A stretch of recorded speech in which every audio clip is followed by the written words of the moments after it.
샬롬, 주님 안에서 오늘도 평안하시죠? 오늘도 살아계신 주님의 놀라우신 역사, 말씀을 통하여 우리의 생각과 마음과 삶을 지켜주시는 기적이 여러분과 함께 하시기를 기도하는 마음으로 말씀을 시작합니다.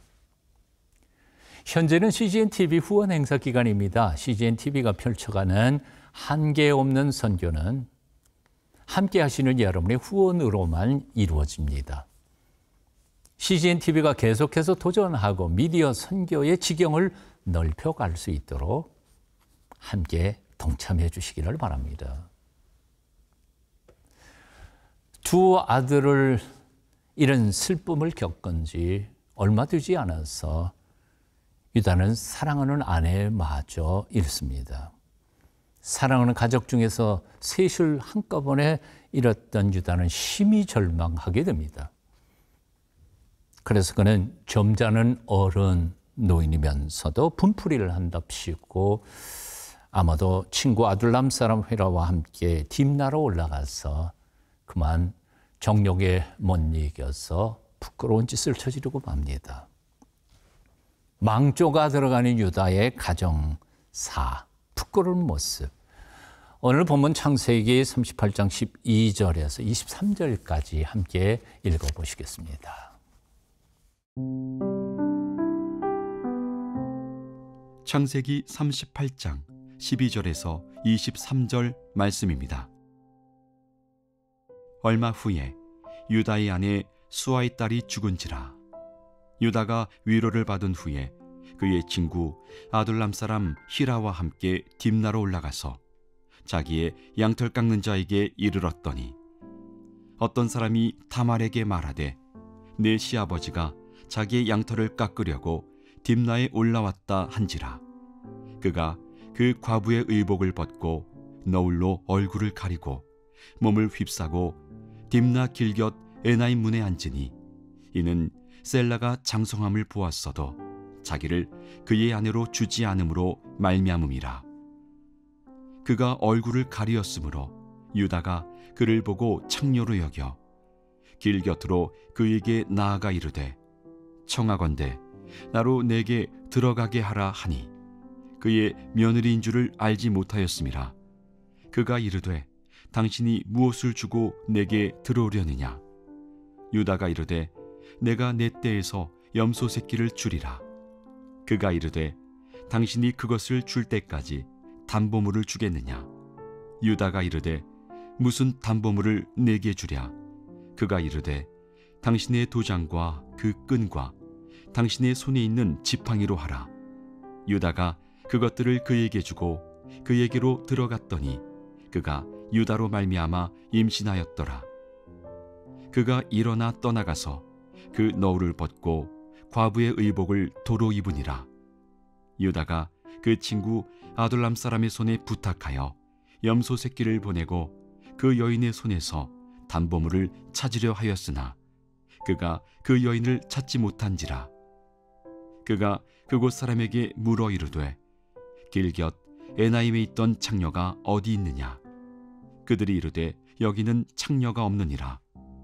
그가 유다에게로 돌아와 이르되 내가 그를 찾지 못하였고 그곳 사람도 이르기를 거기에는 창녀가 없다 하더이다 하더라. 유다가 이르되 그로 그것을 가지게 두라. 우리가 부끄러움을 당할까 하노라. 내가 이 염소 새끼를 보냈으나 그대가 그를 찾지 못하였느니라. 시아버지 유다가 시어머니의 장례를 치르고 난 후에 딥나에 양털 깎기를 하기 위하여 왔다는 소식을 전해들은 며느리 다말은 시아버지를 유혹하기 위해 아주 망측한 계획을 세우면서 몸을 파는 한 여인의 모습으로 위장해서 숨어 있었습니다. 오늘 13절 14절입니다. 어떤 사람이 다말에게 말하되 네 시아버지가 자기의 양털을 깎으려고 딥나에 올라왔다 한지라. 그가 그 과부의 의복을 벗고 너울로 얼굴을 가리고 몸을 휩싸고 딥나 길 곁 에나임 문에 앉으니. 자, 며느리 다말이 왜 그런 망측한 계획을 세워야만 했었을까요? 이유는 14절 하반절입니다. 그 이유는 셀라, 유다의 셋째 아들이죠. 셀라가 장성함을 보았어도 장가갈 수 있음에도 불구하고라는 뜻이죠.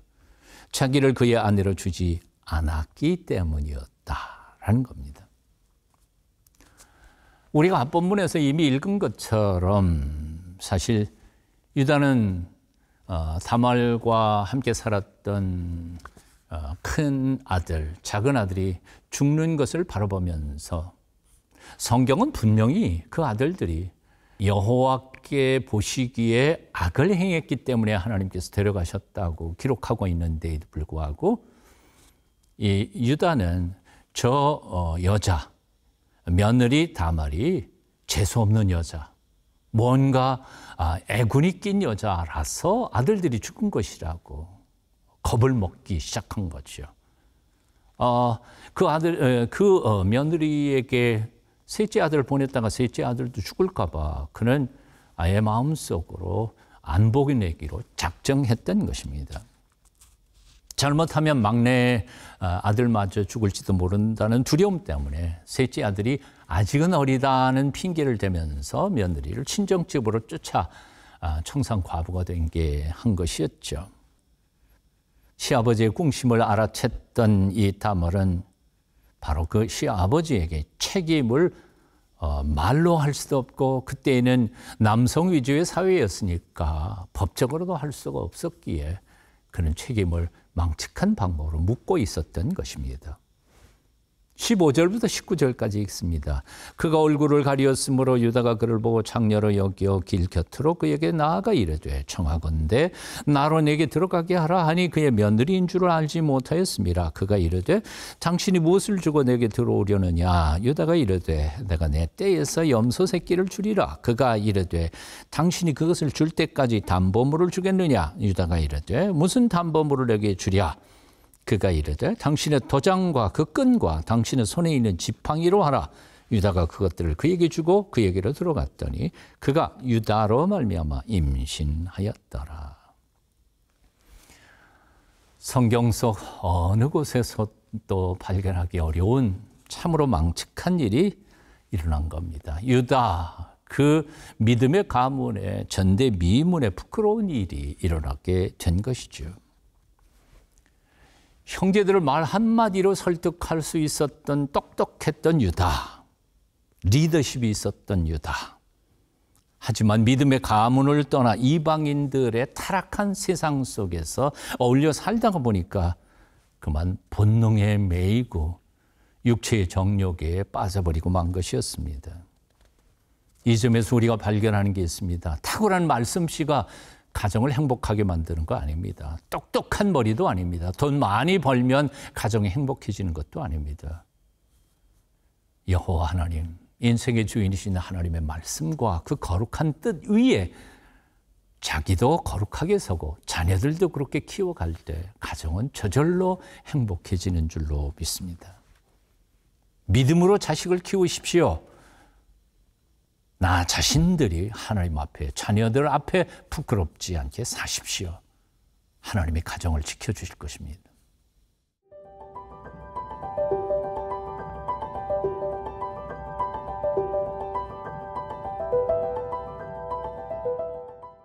며느리 다말의 유혹에 넘어갔고도 아직도 유다는 사태를 파악하지 못한 듯합니다. 사실 그래도 몸파는 여인에게라도 약조를 제대로 지킨다는 의로운 사람이라는 것을 드러내기 위해서 약속했던 염소를 주고는 최신의 신분의 상징이었던 도장, 끈, 지팡이를 되찾으려고 합니다. 하지만 그 여인은 찾을 수가 없었습니다. 20절부터 22절까지입니다. 유다가 그 친구 아둘람 사람의 손에 부탁하여 염소 새끼를 보내고 그 여인의 손에서 담보물을 찾으려 하였으나 그가 그 여인을 찾지 못한지라. 그가 그곳 사람에게 물어 이르되 길 곁에 에나임에 있던 창녀가 어디 있느냐. 그들이 이르되 여기는 창녀가 없느니라. 그가 유다에게로 돌아와 이르되 내가 그를 찾지 못하였고 그곳 사람도 이르기를 거기에는 창녀가 없다 하더이다 하더라. 이 소식을 전해 들은 유다는 자신의 부끄러운 행위가 천하에 드러날까 봐 두려워서 자신의 신분을 상징하는 그 중요한 소지품, 도장도 끈도 지팡이도 찾기를 포기해버리고 맙니다. 23절 유다가 이르되 그로 그것을 가지게 두라. 우리가 부끄러움을 당할까 하노라. 내가 이 염소 새끼를 보냈으나 그대가 그를 찾지 못하였느니라. 유다는 지금 우리가 부끄러움을 당할까 하노라, 당할지도 모르겠다 하는 두려움이 있었습니다. 하지만 깊이 생각해 보면 이미 유다는 부끄러운 짓을 버리고 만 것이었습니다. 새롭게 당할 게 있는 게 아니었습니다. 앞에서도 말했습니다. 인과응보입니다. 믿음의 공동체, 믿음의 가문을 떠나서 이방 세속거리를 방황하다가 조상들은 원치 않았던 그 가난한 여인과 결혼해서 본능적으로 가정을 세웠던 그의 결과가 바로 부끄러운 가정사를 만들어가고 만 것이었습니다. 사실 창세기에서 이 유다의 이야기는 아주 독특합니다. 왜냐하면 요셉의 이야기가 36장 끝절에서 바로 보디발의 집에 종으로 팔려간 요셉의 이야기로 끝나고 37장 38절에 부끄러운 유다의 가정사 얘기가 나온 다음 39장 1절에 다시 요셉의 보디발의 종으로 끌려갔던 요셉의 이야기가 등장합니다. 무슨 얘기인고 하니 37장 38장의 유다의 이야기는 뜬금없이 거기에 들어간 겁니다. 삽입장입니다. 그러니까 누가 읽어봐도 37장, 38장 창세기 그 두 장은 없애버리는 것이 더 자연스럽습니다. 36장 끝에서 39장 1절로 이어가야 자연스럽게 스토리가 연결됩니다. 그런데 뚱딴지같이 37장, 38장에서 유다의 부끄러운 이야기, 입에도 대기 힘든 그 이야기를 하나님은 왜 거기다가 실어 넣었을까 하는 게 의문점입니다. 하나님의 뜻이 있습니다. 인간은 죄인입니다. 죄인 아닌 사람이 없습니다. 그런데 하나님은 그 죄인들을 통하여 하나님의 구원의 역사를 이루어 가신다는 하나님의 섭리를 표현하는 것이지요. 마태복음 1장에 보면 아주 중요한 얘기가 기록되어 있습니다. 1장 3절입니다. 유다는 다말에게서 베레스와 세라를 낳고, 이 유다의 얘기가 나옵니다. 사실 모르는 사람은 그냥 이렇게 쉽게 읽어가지만 이 족보를 아는, 내용을 아는 사람들은 얼마나 이상하겠습니까? 시아버지 유다가 며느리 다말에게서 애를 낳았다. 이것처럼 추물이 어디 있습니까? 그런데 마태복음 1장 이 본문이 무엇인지 아시죠? 예수님의 족보입니다. 예수님의 조상 중에 이런 이상한 사람이 있었다는 거죠. 하나님께서는 인간의 추악한 족보를 통하여 구원이신 예수 그리스도를 보내셨고, 우리들의 실수와 잘못된 죄악의 현장 속에서 구원을 이루어 가시는 사랑의 하나님이시라는 사실입니다. 오늘 혹시 내가 하나님 앞에 실수했어도 잘못했어도 두 손 들고 나아갈 때 하나님은 우리를 새롭게 하실 것입니다. 하나님을 바라보십시오. 십자가를 바라보십시오. 주께서 나를 회복시켜 주실 것입니다.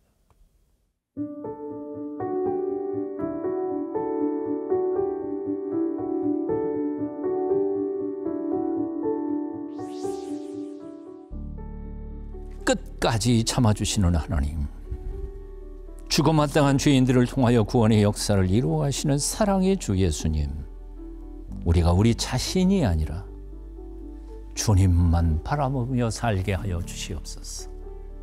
예수님 이름으로 기도합니다. 아멘.